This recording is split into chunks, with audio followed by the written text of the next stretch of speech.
来，朋友们，我是元宵。今天是5月20号的下午啊。今天找我帮忙的是2位先生，这2位先生关系非常微妙。原来他们是情敌，喜欢同一个女人啊，被同一个女生脚踩2只船，跟他们同时谈恋爱。后来发现这个女生同时不仅是脚踩2只船的事儿，同时她还骗所有男朋友的钱啊。这2位先生找到了我啊，这位先生骗了60万，这位先生被骗15万。现在这75万管他要，他不给，而且竟然提出要用肉偿，这样的想法我简直从来没见过啊，匪夷所思。记住了，我是元宵，为你撑腰。今天我就带着2位先生上门讨要啊，我们已经通过律所调查令找到了他的地址，现在跟我上去走。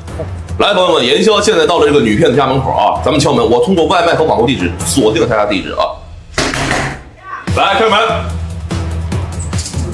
哎，女士，你好。哎，你谁呀？我给你自我介绍一下啊，我叫元宵，我来自中通律所。现在我受李岩先生和靳宇鹏先生啊2位先生的委托，过来找你啊，要求你把骗他们俩的，一个人是15万，一个人是60万，把他们俩的骗的这个资金给我还回来，不然的话，现在你的行为很可能触犯到刑法，明白吗？你咋说话呢？什么呀？我不认识，不认识。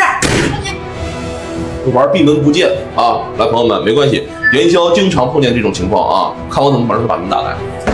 来，女士啊，我告诉你，我知道我说话你能听见啊。现在我们已经通过外卖地址和网购地址锁定你家门口的位置了啊。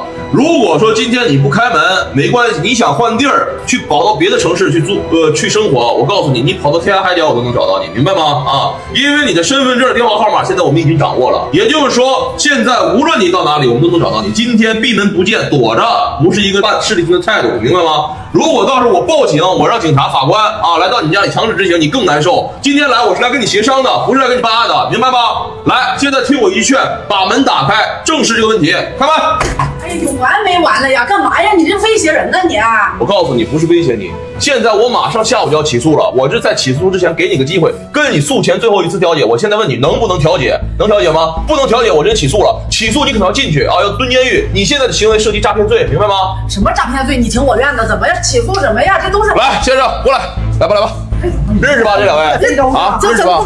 非洲我是不是认识？我告诉你啊，你通过谈恋爱搞对象的方式，你让2位先生给你投资，一个人投资15万，这个人投资了60万，房子我都卖了，一共投资了75万。你说给他们返利，每月返5%的利息，每个月返5%。你这牛逼吹的真是响当当，大饼画的挺圆。但是呢，一共投资了75万，而且不光是投资的事儿，你跟他俩处对象的时候，你属于脚踩好几只船，对吧？跟他处着对象，同时又跟他处着对象，对吧？你跟他在外边吃饭的时候，被我们先生看见了啊，2个人当时在电影院里还发生了一些口角，对吧？